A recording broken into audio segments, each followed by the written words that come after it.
A group of white, rowdy young men noticed a frail black veteran limping along, his uniform jacket patched and faded. They jeered, tossing insults, certain he had no one to defend him. Yet, beyond their laughter, echoed a quiet certainty he carried in his demeanor. Little did they know, this aging man belonged to an unbreakable circle. He was the father of the FBI director, quietly visiting a place he once called home. As their scorn escalated, shoves, threats, mocking queries about his service, he remained calm, absorbing it all. They believed he was helpless, an easy mark. But soon they'd learn a staggering truth that would flip the entire neighborhood narrative on its head. Before we dive deeper, share where you're tuning in from, and make sure to subscribe. You won't want to miss the bombshell about to drop. Captain Malcolm Parker, a retired Army veteran who'd served tours across oceans, found himself on Franklin Avenue under the haze of an autumn dusk. His body ached from old war wounds, but his spirit remained unbowed. A tattered jacket bearing a small insignia, an eagle holding arrows, reminded him of his service days. He'd traveled here quietly to reconnect with a community he'd once helped as a volunteer. The streetlights flickered, revealing walls tagged by graffiti. Parked cars lined the cracked sidewalks, and distant music throbbed from an unseen house party. In the distance, a group of young men, leaning against a battered sedan, noticed Malcolm's slow gait. Laughter rose among them, eyes gleaming with mischief. They recognized an easy target, a frail older man, presumably broke and alone. Their leader, a lanky figure called Rays, swaggered forward. "Hey, old man," he sneered. "You lost or something?" Malcolm paused, shoulders tense, but gaze steady. "No, son, just passing through." Rays circled him, pulling an exaggerated face of pity. "Man, must be tough hobbling around here. Why not find a corner to beg?" His cronies guffawed. Malcolm's jaw tightened. He'd encountered hostility before, on foreign soil and stateside. Typically, he tried to de-escalate. "I'm fine," he said calmly. "I don't want any trouble." Rays scoffed. "But trouble's what you found, Grandpa."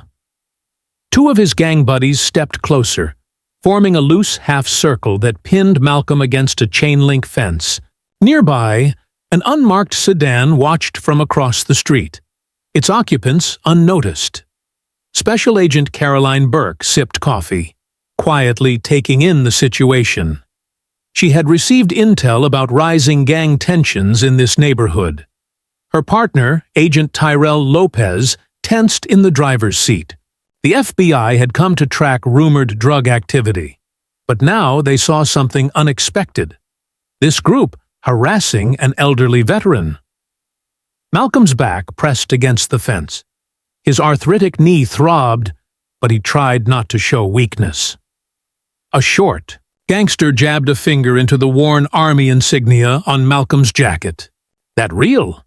Or some thrift store cosplay? Malcolm's voice remained measured. "I served my country. That patch belonged to my unit. We faced real enemies, more dangerous than you can imagine." The men burst into laughter. One retorted, "We're the realest threat you'll meet tonight. Bet you can't even run." In the unmarked sedan, Agents Burke and Lopez exchanged quick glances. This man's quiet dignity and the gang's cruel jibes struck a nerve. However, they were outnumbered, and blowing their cover might jeopardize a larger operation. Burke put a hand on the door handle, ready to intervene if things escalated. Meanwhile, Rays smirked, stepping closer. "So you served, huh? Well, guess what? This is our turf now. Don't matter what you did before." Malcolm inhaled, ignoring the stinging in his lungs. Part of him considered revealing who his son was, the FBI director. But arrogance from these men made him hesitate. They'd never believe it, and besides, revealing the truth might endanger the bigger picture. So he remained silent, letting them spin their illusions of power. And so, in that dim light, the stage was set. Gang members believing they had cornered a powerless old soldier, unaware that higher eyes were watching, and that their actions would rattle the entire city's perception of who truly held power on Franklin Avenue. The gang's cackles echoed across the street as they pushed Malcolm to the ground, toppling his cane.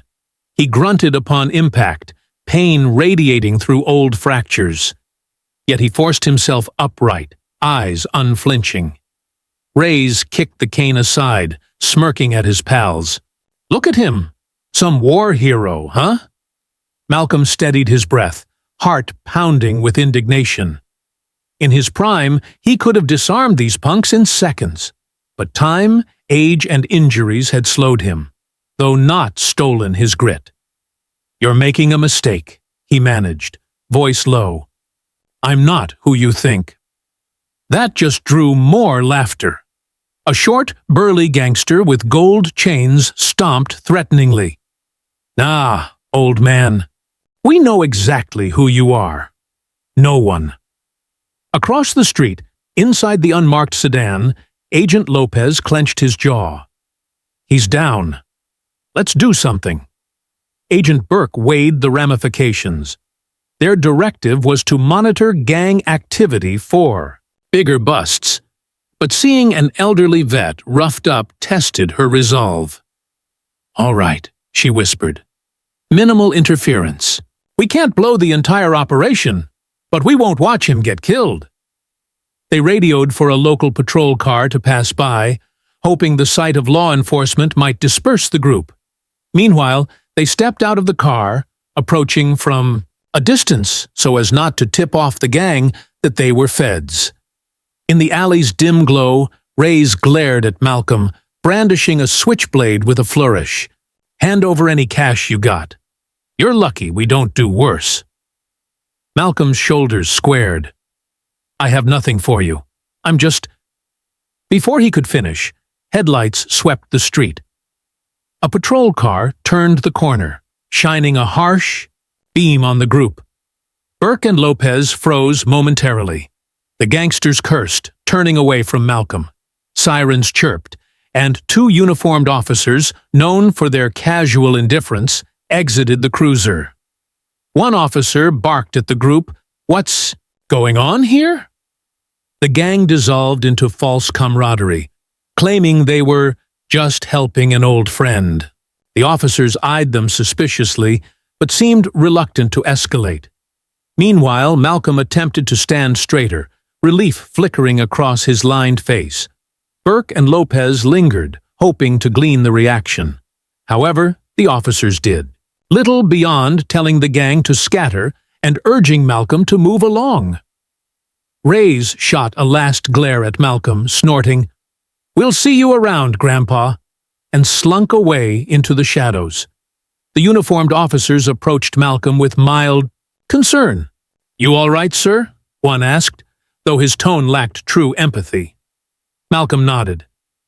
"I'll live," he muttered. Satisfied, they left, leaving him alone. Burke and Lopez shared a look. This city's patterns repeated. Minimal policing, a powerless victim left behind. They stepped forward, but Malcolm was already hobbling away, refusing any further fuss. Back at their sedan, Burke dialed a secure line. "We may need to expedite our operation. Tensions are high," she told. "Their bureau contact." She recounted the incident, emphasizing that the victim, an older black vet, could be crucial to unraveling the gang's hold on the neighborhood. Unbeknownst to them, Malcolm trudged into a dingy convenience store. Mind swirling. He'd call his son soon, if only to warn him about the roiling dangers here. He hated the idea of dragging the FBI director into personal affairs, but something in his bones told him the city was at a tipping point. The gang's brazen disrespect struck. Deeper than just a random mugging, it was a symptom of a growing problem. And if he and his son intervened, the gang might realize too late just how high Malcolm's connections reached. The following afternoon, in a nondescript federal building, the FBI director, James Parker, finished a tense briefing about national threats. Despite the grave topics, his mind lingered on a nagging worry about his father. Malcolm's periodic phone calls had suggested he was traveling to a troubled neighborhood, though the older man never gave many details. Suddenly, an agent hurried in with a note. "Director, a local agent named Burke requests an urgent call. Says it's about your father, possibly." James straightened, worry twisting in his gut. He excused himself from the meeting and dialed Burke's number. Agent Burke recounted the previous night's confrontation. A frail black vet named Malcolm was harassed by gang members. She suspected he was connected to the FBI director after overhearing him mention a son in high places. With each word, James's heart thumped. "That's my father," he said quietly. Burke hesitated. "Sir, your father's been singled out by gang members. He might be in danger if they realize who he is. Our operation is ongoing, but we're short-staffed. We can protect him if we coordinate carefully." James inhaled sharply. "My father is proud, refuses special treatment, but he might not fully grasp the threat. Keep eyes on him, at least discreetly. I'll see what can be done from here." Across town, Malcolm rested on a bench outside a rundown civic center. He clutched a battered phone, deciding if he should call James. His pride warred with common sense. The memory of mocking laughter haunted him. Those punks had made him feel powerless, yet he'd faced worse in war. Still, safety aside, the real test was moral. Should he let the gang continue terrorizing the vulnerable? Agent Lopez, covertly parked nearby, watched Malcolm with empathy. He noticed how passers-by offered occasional glances, but none recognized the significance of this older man. Lopez was ready to intervene if the gang reappeared. At dusk, Reyes and two cronies showed up again, prowling the same block. They spotted Malcolm from a distance, confidence spiking. This time, they were determined to show no mercy. As they moved in, Malcolm braced. But Agent Lopez, disguised in civilian clothes, positioned himself in the shadows. A tense standoff ensued. Reyes demanded money again, but Malcolm had none. One crony spat near his feet. The tension crackled. Reyes snarled, "We gave you a pass last time, old man. Now you owe us. Who's gonna save you?"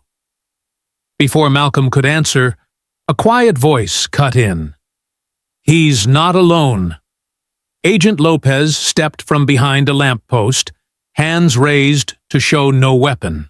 The gang froze, suspicious.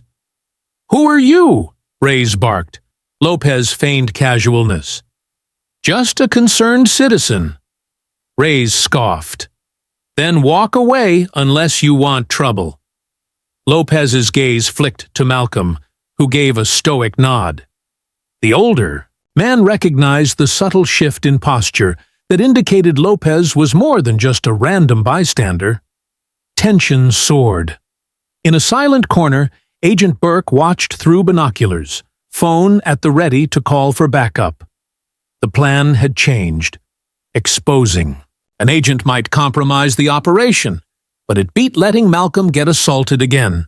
Now, the fates of the gang, the proud veteran, and the entire mission hung on whether these criminals realized they were messing with the FBI director's father. Night deepened, neon signs blinking like tired eyes over the deserted street. The gang circled Malcolm and Lopez, posture taut with aggression. Reyes sneered, stepping closer. "Think you can play hero?" he hissed at Lopez, reaching into his waistband for a knife. Malcolm swallowed, dread pounding in his chest. He might be older, but training instincts kicked in. He edged sideways, mindful not to appear threatening. Meanwhile, Lopez exuded a measured calm. "Let's defuse this," he said, voice even. "Defuse?" a skinny crony laughed. "We're about to explode you if you don't back off." Hidden across the avenue, Burke dialed for backup. She wasn't certain how this would unfold. The entire plan to gather evidence had escalated dangerously. A soft beep signaled her call, connecting with local law enforcement. "We need immediate units on Franklin and Hayes," she whispered. "Possible assault in progress." The tension flared. Reyes advanced, brandishing his blade in a slow circle, eyes flicking between Malcolm and Lopez. "You made a mistake stepping in." Lopez lifted empty palms. "I don't want trouble, but harming him will bring more heat than you can handle." Reyes snarled. "Heat from who? The cops barely do anything. This old man's worthless. You're worthless." Suddenly, the wail of sirens approached. Red and blue lights flickered at the block's far edge. Some gang members balked, fear creeping into their bravado. Reyes cursed, glancing around. "We can handle cops," he spat, but the group looked less certain. A single patrol car screeched to a stop. Two officers hopped out, guns drawn, barking, "Drop the weapon!" The gang froze, knives partially lowered. In the swirl of strobing, lights, Malcolm exhaled relief, clutching his chest. Agent Lopez eased backward, letting the uniformed officers take over. However, Reyes's hatred flared anew. He flung the knife aside, raising both hands as if surrendering. "We were just talking," he lied. His mates nodded vigorously. One officer, perspiration dotting his brow, stepped forward. "Everyone on the ground now!" He forcibly handcuffed Reyes and the rest. They complained, but complied. Malcolm, shaky, remained standing with Lopez's arm steadying him. Behind them, Agent Burke emerged from the shadows, discreet badge ready if needed. She recognized the two patrol officers as decent guys, less likely to ignore the truth. Approaching carefully, she murmured something that made them stiffen.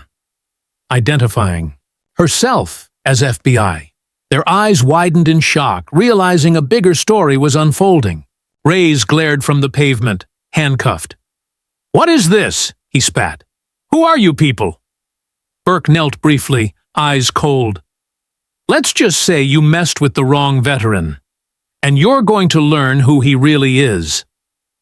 At that moment, a black SUV pulled up, and out stepped an imposing figure in a crisp suit, Director James Parker himself. Malcolm's son had arrived. He marched forward, dread mingled with fury. His father stood there, battered but dignified. The look they exchanged spoke volumes. Relief, apology, unspoken love. Reyes's bravado crumbled as he recognized the swirl of authority converging around him. This was no typical assault. This fiasco just exposed them to the highest level of law enforcement. In the hush of that neon-lit street, the father of the FBI director stood tall, proving that underestimating someone based on appearance could have catastrophic consequences. Early the next morning, the Cedar Falls police station buzzed with an energy it hadn't seen in years. The battered gang members sat in cuffs, heads down. Officers whispered about the night's events, how a frail black vet turned out to be the FBI director's father. Outside, the press lingered hungrily for details, cameras ready. Inside an interrogation room, Director Parker confronted Reyes, flanked by Agents Burke and Lopez. Reyes's eyes darted nervously. His arrogance had drained overnight, replaced by a faint tremble in his voice. "Look," he stammered, "we didn't know who he was. We never meant real harm." Parker's stern gaze revealed zero sympathy. "But you did harm him, and your intimidation of other citizens can't be excused. We have a long list of your activities." Burke slid a thick folder across the table. Photos, witness statements, and recorded audio spelled out the gang's pattern of violence. Ray's deflated, muttering curses under his breath. "We're just trying to survive, you know. Streets are rough." Parker's jaw clenched. "I grew up in a tough neighborhood, too. My father taught me respect. Seems you never learned that." Meanwhile, across the station, Malcolm sat in a chair with a cup of lukewarm coffee, the warmth easing his nerves. A young officer apologized profusely, explaining they'd had no idea who he was. Malcolm just smiled wearily. "Son, you should treat every person with respect, not just those with powerful connections." Agent Lopez approached, offering a gentle grin. "You okay, sir?" Malcolm nodded. "Thank you for intervening, and your partner, Agent Burke, as well." Lopez shrugged. "All in a day's work, but we're relieved you're safe." The director was pretty worried. In a side office, Parker joined his father. The older man stood with shoulders squared, a small tremor in his hand, perhaps from leftover adrenaline or the burden of old injuries. Parker sighed, voice low. "Dad, I wish you'd called me earlier." Malcolm managed a weary chuckle. "Didn't want special favors. Didn't expect punks to swarm me." He paused, eyes misting with emotion. "But I see you have good agents, helping folks like me who can't fight back." Parker clasped his father's hand. "We do our best, but sometimes it takes a harsh lesson for people to see the truth." Outside, press cameras flashed, capturing the father and son pair exiting the station. Journalists hollered questions. "Director Parker, is it true your father was attacked? How did you respond?" He offered a measured statement about ensuring justice for all citizens, refusing to exploit personal ties. Reyes and his gang faced charges of assault, robbery attempts, and a slew of other offenses. Their unrepentant mockery of a worthless old man had transformed into a humiliating fiasco. Word spread quickly that the black veteran they'd bullied was none other than the FBI director's father. Late that evening, father and son shared a quiet moment at a nearby diner, over steaming mugs of tea. "You always said never to judge by appearances, Dad," James said softly. "But some folks still don't learn until it's too late." Malcolm smiled faintly, gazing out the window at the city lights. "They'll learn now." If this story moved you, comment where you're reading from and don't forget to subscribe for more revelations of hidden bravery. Together, we can shine light on injustice, one powerful tale at a time. Thanks for reading. See you in our next story.